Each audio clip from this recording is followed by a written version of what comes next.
Thank you. This may be the most important speech I've ever made. I want to provide an update on our ongoing efforts to expose the tremendous voter fraud and irregularities which took place during the ridiculously long November 3rd elections. We used to have what was called Election Day. Now we have election days, weeks and months, and lots of bad things happened during this ridiculous period of time, especially when you have to prove almost nothing to exercise our greatest privilege, the right to vote. As president, I have no higher duty than to defend the laws and the Constitution of the United States. That is why I am determined to protect our election system, which is now under coordinated assault and siege. For months leading up to the presidential election, we were warned that we should not declare a premature victory. We were told repeatedly that it would take weeks, if not months, to determine the winner, to count the absentee ballots, and to verify the results. My opponent was told to stay away from the election. Don't campaign. We don't need you. We've got it. This election is done. In fact, they were acting like they already knew what the outcome was going to be. They had it covered, and perhaps they did, very sadly for our country.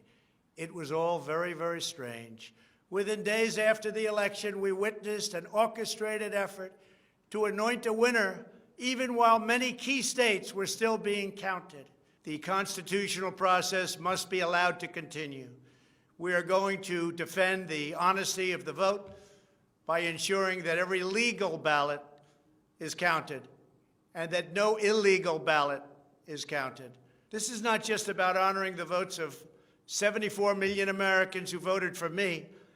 It's about ensuring that Americans can have faith in this election and in all future elections. Today, I will detail some of the shocking irregularities, abuses, and fraud that have been revealed in recent weeks. But before laying out just a small portion of the evidence we have uncovered, and we have so much evidence, I want to explain the corrupt mail-in balloting scheme that Democrats systematically put into place that allowed voting to be altered, especially in swing states, which they had to win.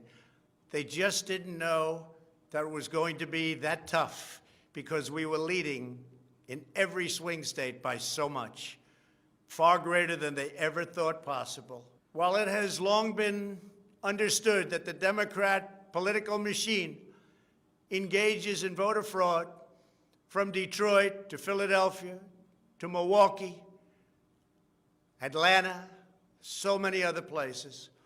What changed this year was the Democrat Party's relentless push to print and mail out tens of millions of ballots sent to unknown recipients with virtually no safeguards of any kind.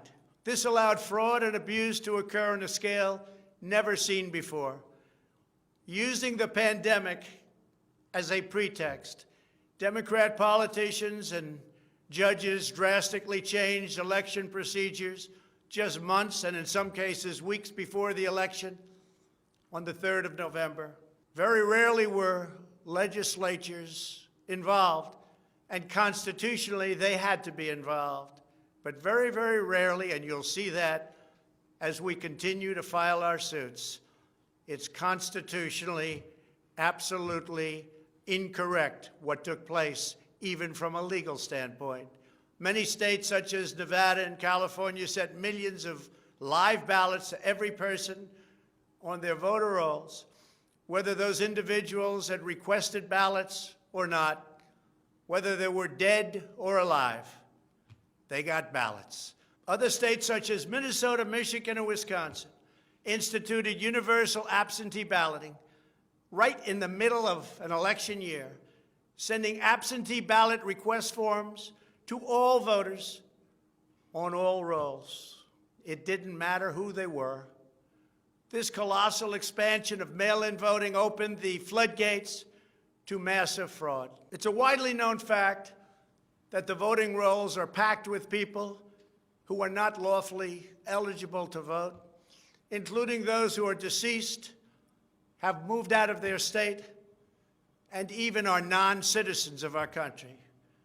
Beyond this, the records are riddled with errors, wrong addresses, duplicate entries, and many other issues. This is not disputed. It has never been disputed.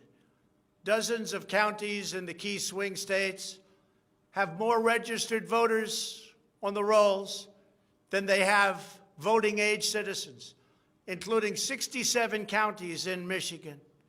All of this is evidence. In Wisconsin, the state's Board of Elections could not confirm the residency of more than 100,000 people, but repeatedly refused to remove those names from its voter rolls before the election. They knew why, nobody else did. I knew why. They're illegal voters. It is a travesty that in the year 2020, we do not have any means of verifying the eligibility of those who cast ballots in an election, and such an important election it is, or determining who they are, whether they live in the state, or whether they are even American citizens. We have no idea. We have in all swing states major infractions or outright fraud, which is far more in numbers or votes than we need to overturn the results of a state. In other words, in Wisconsin, as an example, where we were way up on election night, they ultimately had us miraculously losing by 20,000 votes. And I can show you right here that Wisconsin, we're leading by a lot. And then at 3:42 in the morning, there was this. It was a massive dump of votes. Mostly Biden, almost all Biden. And to this day, everyone's trying to figure out, where did it come from? But I went from leading by a lot to losing by a little. And that's right here. That's at 3:42 in the morning. That's Wisconsin. A terrible thing. Terrible, terrible thing. But we will have far more, many times more, than the 20,000 votes needed to overturn the state. If we are right about the fraud, Joe Biden can't be president. We're talking about hundreds of thousands of votes. We're talking about numbers like nobody has ever seen before. Just as an example, in certain states, we'll be down by, let's say, 7,000 votes. But we'll find later on 20,000, 50,000, 100,000, 200,000 discrepancies or fraudulent votes. And that includes votes that went through when they were not allowed to be seen by Republican poll watchers because the poll watchers were locked out of the building. Or people that innocently came to vote on November 3rd who were all excited about their vote. They were happy. They were proud to be citizens of the United States of America. And they went up and they said, I'd like to vote. And they were told that they can't vote. I'm sorry, they were told. I'm sorry. You've already voted by mail-in ballot. Congratulations. We received a ballot, so you can no longer vote. They didn't know what to do. They had no one to complain to. Most just left and said, that's strange. But many people complained and complained vehemently. And in a lot of cases, they filled out a provisional ballot, which was almost never used, but in virtually every case was a vote for Trump. In other words, they went in to vote, and they were told that they voted. And they didn't vote. And they left, and they felt horror. And they lost respect for our system. And this happened tens of thousands of times all over the country. That's how desperate the Democrats were. They would fill out ballots of people not even knowing if these people were going to show up. And when they did show up, they said, sorry, you've already voted. And on top of everything else, we have a company that's very suspect. Its name is Dominion. With the turn of a dial or the change of a chip, you can press a button for Trump and the vote goes to Biden. What kind of a system is this? We have to go to paper. Maybe it takes longer, but the only secure system is paper. Not these systems that nobody understands, including, in many cases, the people that run them, although unfortunately, I think they understand them far too well. In one Michigan county, as an example, that used Dominion systems, they found that nearly 6,000 votes had been wrongly switched from Trump to Biden. And this is just the tip of the iceberg. This is what we caught. How many didn't we catch? Are there hundreds of other examples throughout the country? Are there thousands? We just got lucky, and they called it a glitch. But we found numerous glitches that evening. 96% of the company's political donations went to Democrats, not surprisingly. And frankly, when you look at who's running the company, who's in charge, who owns it, which we don't know, where are the votes counted, which we think are counted in foreign countries, not in the United States, Dominion is a disaster. Election authorities in Texas have repeatedly blocked the deployment of Dominion systems due to concerns about security vulnerabilities and the potential for errors and outright fraud. Every district that uses Dominion systems must be carefully monitored and carefully investigated, but not only for the future. Right now, we're worried about the present and what went on with an election that we won without question. Under my lead, the Republicans won almost every state house in the United States, which they weren't expected to do. We won up to 16 seats in the House. The numbers are still being tabulated because there are 9 seats that nobody really knows. They don't know. They're still, 2 weeks later, still under consideration because it's a mess. Republicans were supposed to lose many seats, and instead they won those seats in the House. And a very important election that's coming up will determine whether or not we hold the Senate. David Perdue and Kelly Loeffler are 2 tremendous people. Unfortunately, in Georgia, they're using the same horrible Dominion system. And it's already been out that hundreds of thousands, think of it, hundreds of thousands of absentee ballots have been requested. You check it out, who's requesting those ballots. The difference is it's one state, and we will have our eyes on it like nobody's ever watched anything before, because we have to win those 2 Senate seats. The tremendous success we had in the House of Representatives and the tremendous success we've had so far in the Senate, unexpected success all over the country and right here in Washington. It is statistically impossible that the person, me, that led the charge lost. The greatest pollsters, the real pollsters, not the ones that had us down 17 points in Wisconsin when we actually won, or the ones that had us down 4 or 5 points in Florida and we won by many points, or had us even and down in Texas and we won by a lot.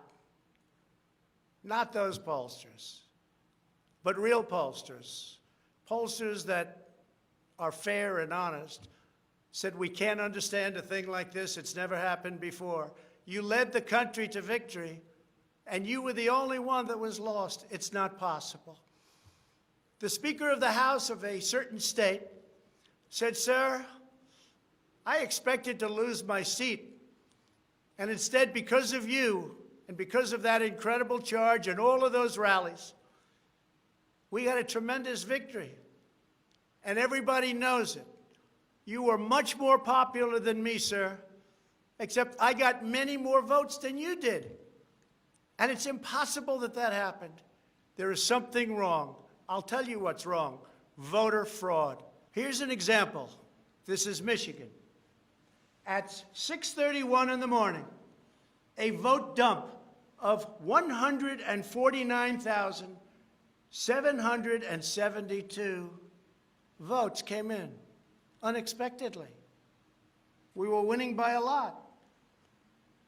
That batch was received in horror. Nobody knows anything about it. By the way, there's your line. This is one of many. Here's what is normal. And all of a sudden, look at that. This is normal, normal. Look, even here, normal. And then boom, all of a sudden, I go from winning by a lot to losing a tight race. It's corrupt. Detroit is corrupt. I have a lot of friends in Detroit. They know it. But Detroit is totally corrupt. Look at this. Look at this. That's at 6:31 in the morning. Unexpectedly came in.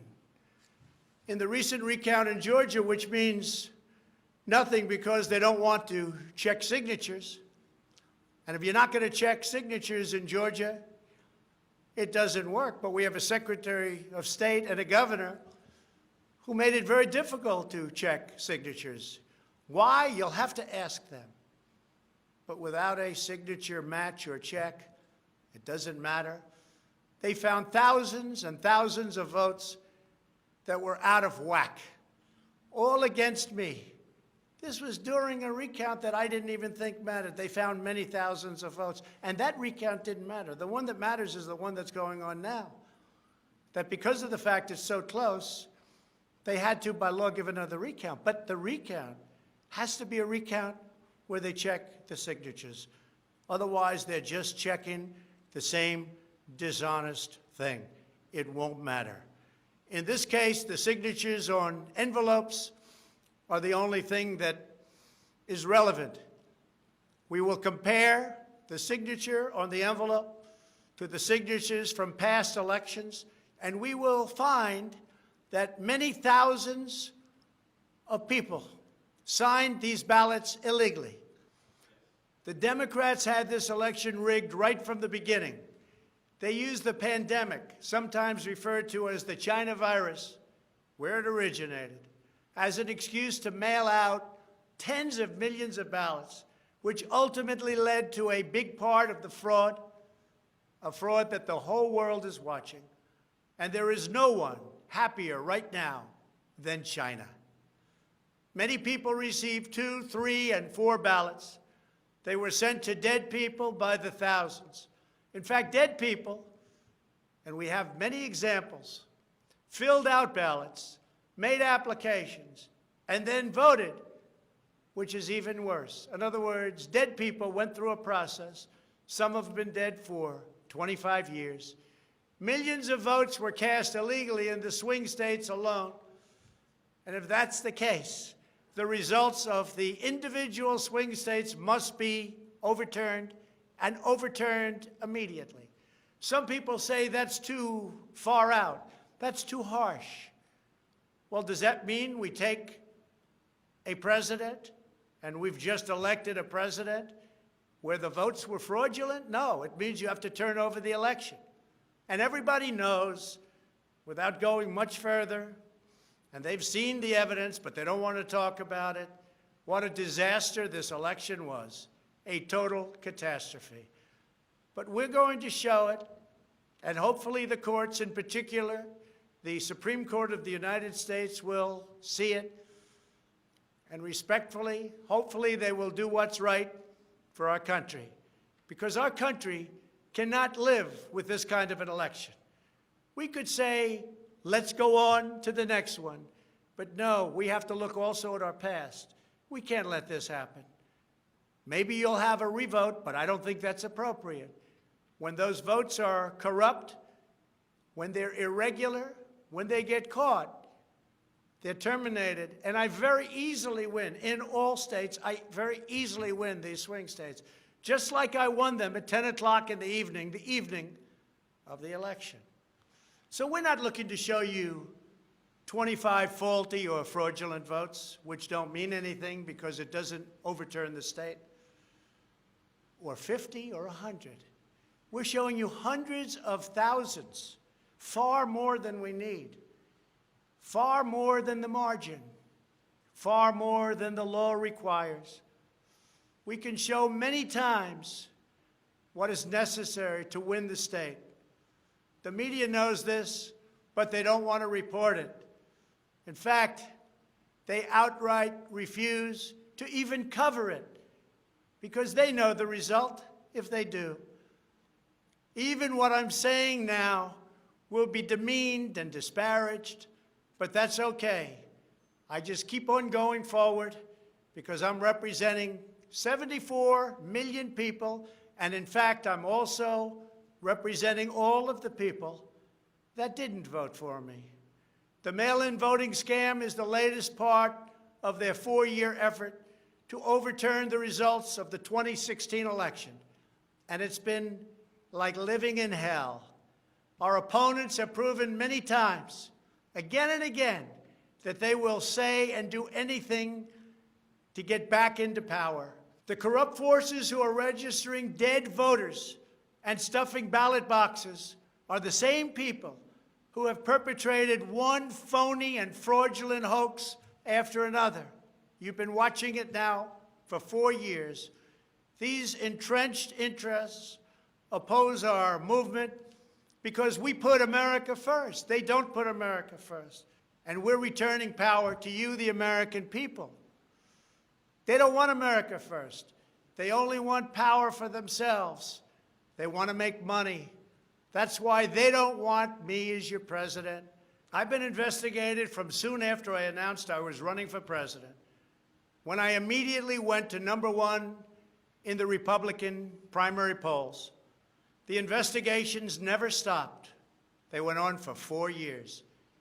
And I won them all. I beat them all. Russia, Russia, Russia. The impeachment hoax, and so much more. Robert Mueller spent $48 million of taxpayer money investigating me for 2.5 years, issued over 2,800 subpoenas, executed nearly 500 search warrants, issued 230 orders for communications records, and conducted 500 witness interviews, all looking to take me down. There was no collusion in the end, none whatsoever. Senator Marco Rubio, the head of the Senate Intelligence Committee, stated the committee found no evidence that then-candidate Donald Trump or his campaign colluded with the Russian government. And I thank Senator Rubio for that statement. Now I hear that these same people that failed to get me in Washington have sent every piece of information to New York so that they can try to get me there. It's all been gone over and over again. For $48 million, you go through tax returns, you go through everything.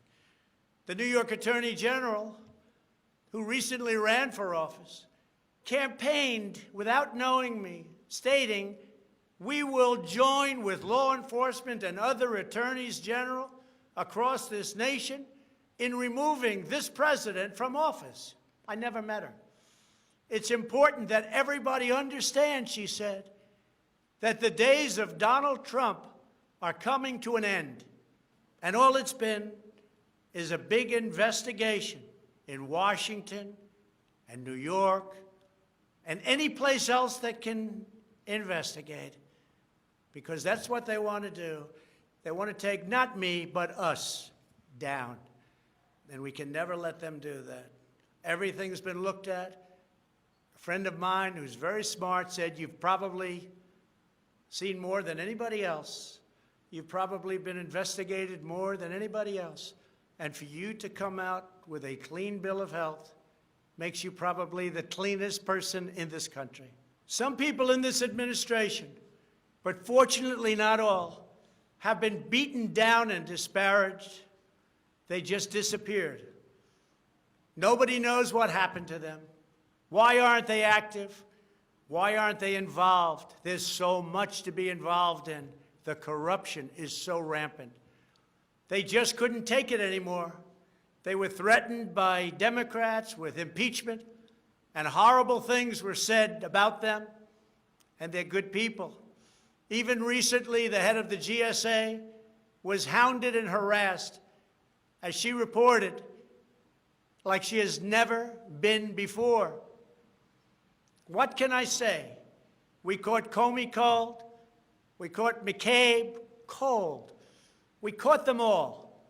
We're still waiting for a report from a man named Durham, who I have never spoken to and I have never met.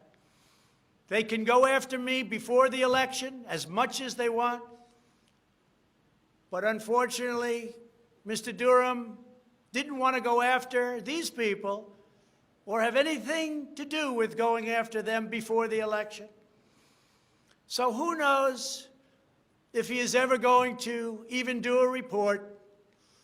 But if you look at the lies and the leaks and the illegal acts and behavior done by so many people in their desire to hurt the President of the United States, something should happen. The hardest thing I have to do is explain why nothing is happening with all of these people that got caught spying on my campaign. It's never happened before, and it should never happen again to a president of the United States. All you have to do is watch the hearings and see for yourself. The evidence is overwhelming. The fraud that we've collected in recent weeks is overwhelming, having to do with our election. Everyone is saying, wow, the evidence is overwhelming when they get to see it. But really, it's too late to change the course of an election. It's too late to change the outcome. In fact, there is still plenty of time to certify the correct winner of the election. And that's what we're fighting to do. But no matter when it happens, when they see fraud, when they see false votes, and when those votes number far more than is necessary, you can't let another person steal that election from you. All over the country, people are together in holding up signs, "Stop the Steal." To understand how we will challenge this fraud, it is important to know the problems with mail-in balloting.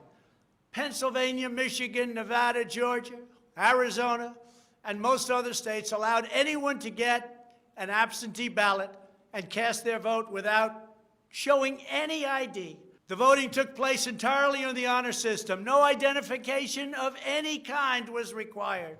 Most Americans would also be shocked to learn that no state in the country verifies United States citizenship as a condition for voting in federal elections. This is a national disgrace. No other advanced country conducts elections this way.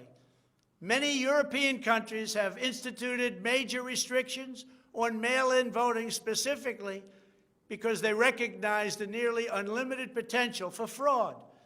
Out of 42 European nations, all but 2 prohibit absentee ballots entirely for people who reside inside the country, or else they require those who need absentee ballots to show a very, very powerful ID.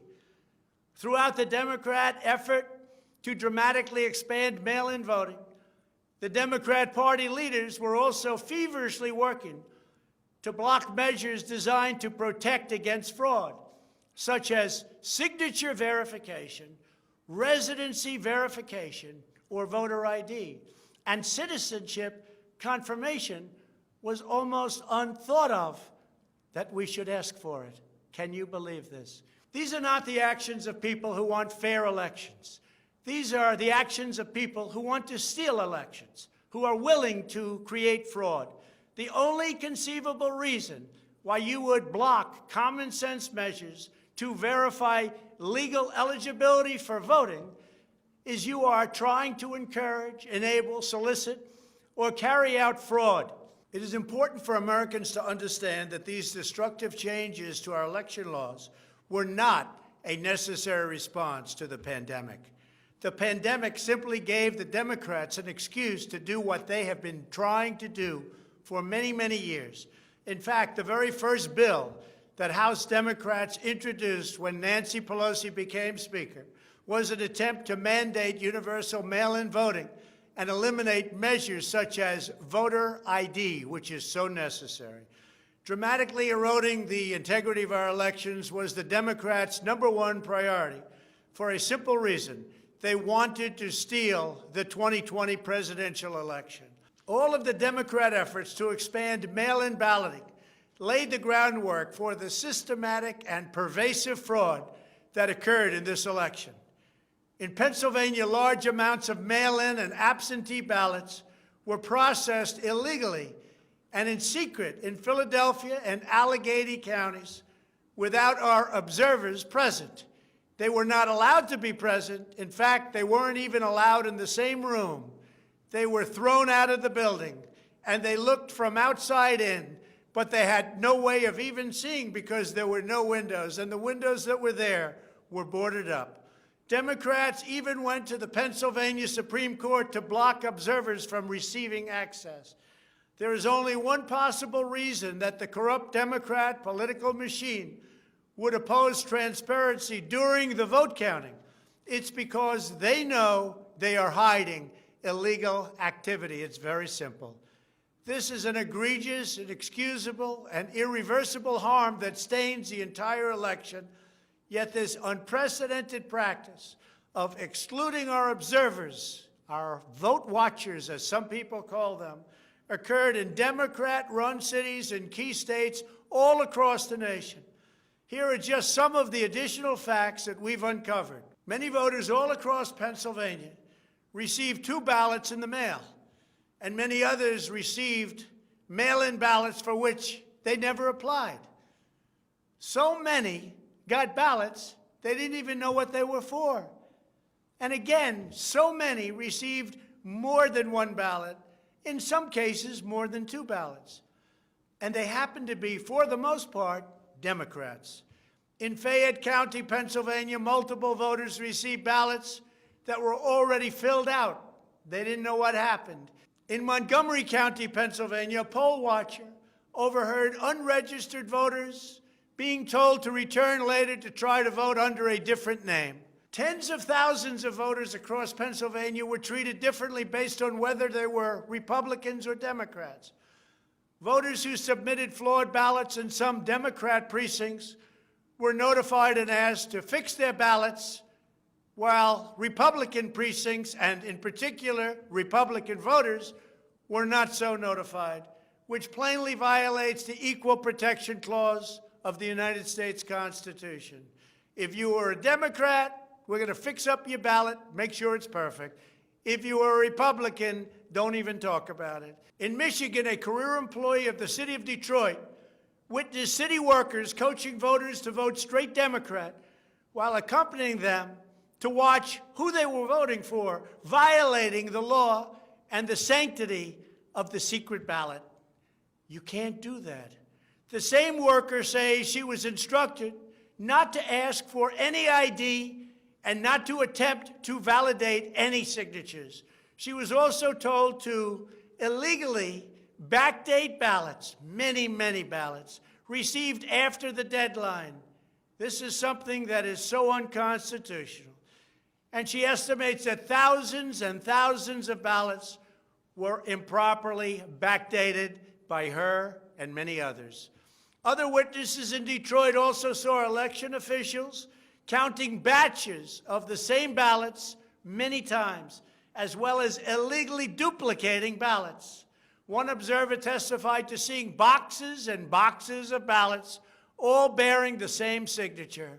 Another observer in Detroit gave sworn testimony that he saw countless invalid ballots that did not belong to properly registered voters, and then witnessed election workers in Wayne County entering fake birth dates into the system in order to illegally count them.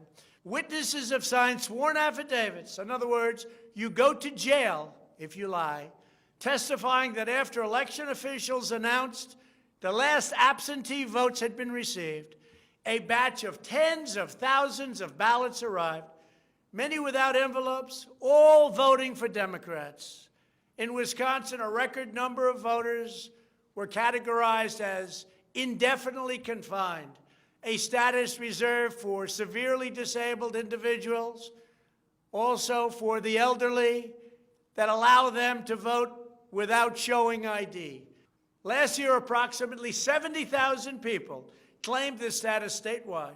This year, the number miraculously was nearly 250,000 voters after election officials in Milwaukee and Dane counties, a couple of the most corrupt political places in our country, urged citizens to improperly register under this status. And register they did in levels that don't exist. In Wisconsin, there are approximately 70,000 absentee ballots that do not have matching ballot applications as required by law. In Georgia, 9 observers have testified to seeing countless irregular ballots without the creases or typical markings indicating that the ballots did not arrive in envelopes as required. A poll watcher in Fulton County estimated that approximately 98% of the large number of unusually pristine ballots that she witnessed were for Biden, a highly unusual number. In addition, thousands of uncounted ballots were discovered in Floyd, Fayette, and Walton counties weeks after the election. And these ballots were mostly from Trump voters. They weren't counted. They were from Trump voters. In Detroit, everybody saw the tremendous conflict and the horrible way that the 2 Republican canvassers were treated, so horribly, because they wouldn't vote when they saw that 71% of the precincts didn't balance. And also, there were more votes than there were voters. Think of that. You had more votes than you had voters. That's an easy one to figure. And it's by the thousands. In Arizona, in-person voters whose ballots produced error messages from tabulation machines were told to press a button that resulted in their votes not being counted. Also in Arizona, the Attorney General announced that mail-in ballots had been stolen from mailboxes and hidden under a rock. In Clark County, Nevada, where most of the state's voters reside, the standards for matching a signature using the signature verification machine were intentionally lowered to allow large numbers of ballots to be counted that otherwise would never have passed muster. This machine was set at the lowest level. According to one report, in order to test the process, 9 voters in Clark County cast ballots with intentionally incorrect signatures, and 8 of the 9 ballots were accepted and counted. They said you could sign your name as Santa Claus, and it would be accepted. Last week, the Clark County Commission threw out the results of a local election after the registrar reported finding, quote, discrepancies that we can't explain. Also in Nevada, some voters were entered into a raffle for more than a dozen gift cards worth as much as $250 if they could prove they had voted. This took place on Indian reservations. One of the most significant indications of widespread fraud is the extraordinarily low rejection rates for mail-in ballots in many key states. These are the states that I had to win. In swing state after swing state, the number of ballots rejected has been dramatically lower than what would have been expected based on prior experience. That means years and years of voting. In Georgia, just 0.2%, that's substantially less than 1%, of mail-in ballots have been rejected. In other words, almost none have been rejected. They took everything. Nothing was rejected practically, compared to 6.4% in 2016, and there are those that think that 6.4 was a low number. So think of it. Almost none were rejected. And the previous election, 6.4% were rejected. We have seen similar declines in Pennsylvania, Nevada, and Michigan. Ballots weren't rejected, especially if they happen to be in Democrat areas. These irregularities are inexplicable unless there is a deliberate effort to accept ineligible ballots or fraudulent ballots. In Pennsylvania, the Secretary of State and the state Supreme Court, in essence, abolished signature verification requirements just weeks prior to the election in violation of state law. You're not allowed to do that. It has to be approved by the legislature. A judge can't do it, a state can't do it, an official can't do it. The only one that can do it is the legislature. The reason for this is clear. They were not verifying signatures because they know the ballots have not been filled out by the voters in whose names they were cast. In other words, people filled them out that had nothing to do with the names on the ballot. A simple recount of the ballots under these circumstances only compounds the fraud. The only way to determine whether there was an honest vote is to conduct a full review of the envelopes in the relevant states. You will find that many of them, tens of thousands, have fraudulent signatures. A full forensic audit is required to ensure that only legal ballots from lawfully registered voters that were properly cast are included in the final count. This election is about great voter fraud, fraud that has never been seen like this before. It's about poll watchers who were not allowed to watch. So illegal. It's about ballots that poured in, and nobody but a few knew where they came from, but they were counted, and they weren't for me. It's about big leads on election night, tremendous leads, leads where I was being congratulated for a decisive, easy victory, and all of a sudden, by morning or a couple of days later, those leads rapidly evaporated. It's about numbers of ballots that were sent that nobody knew where they came from. It's about machinery that was defective, machinery that was stopped during certain parts of the evening, miraculously to open with more votes. It was about many other things, but above all, it was about fraud. This election was rigged. Everybody knows it. I don't mind if I lose an election, but I want to lose an election fair and square. What I don't want to do is have it stolen from the American people. That's what we're fighting for, and we have no choice to be doing that. We already have the proof, we already have the evidence, and it's very clear. Many people in the media, and even judges so far, have refused to accept it. They know it's true, they know it's there, they know who won the election, but they refuse to say, you're right. Our country needs somebody to say you're right. Ultimately, I am prepared to accept any accurate election result, and I hope that Joe Biden is as well. But we already have the proof. We already have tens of thousands of ballots more than we need to overturn all of these states that we're talking about. This is an election for the highest office in the greatest country in the history of the world. Every reasonable American should be able to agree, based on what we have already documented, that we need a systematic analysis of the mail-in ballots to review the envelopes. It's about the signature, and if they're on the envelopes, we can only review the envelopes, and that will tell us everything. This is the absolute minimum we should expect. This is not just about my campaign, although it has a lot to do with who's going to be your next president. This is about restoring faith and confidence in American elections. This is about our democracy and the sacred rights that generations of Americans have fought, bled, and died to secure.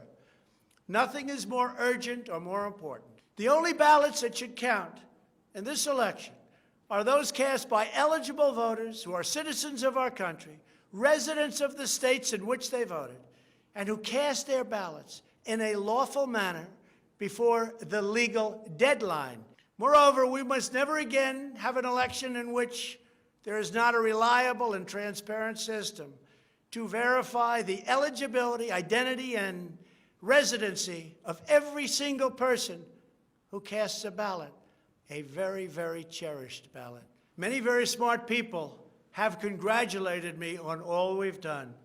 The biggest tax cuts in history, regulation cuts, the biggest in history. We rebuilt our military. We took care of our vets like never before. Space Force, and so much more. But then they went on to say, as big and as important as these events were, the single greatest achievement in your presidency will be exactly what you're doing right now, voter integrity for our nation. It's more important than any of the things that we discussed. If we don't root out the fraud, the tremendous and horrible fraud that's taken place in our 2020 election, we don't have a country anymore. So with the resolve and support of the American people, we will restore honesty and integrity to our elections, and we will restore trust in our system of government. Thank you, God bless you, and God bless America.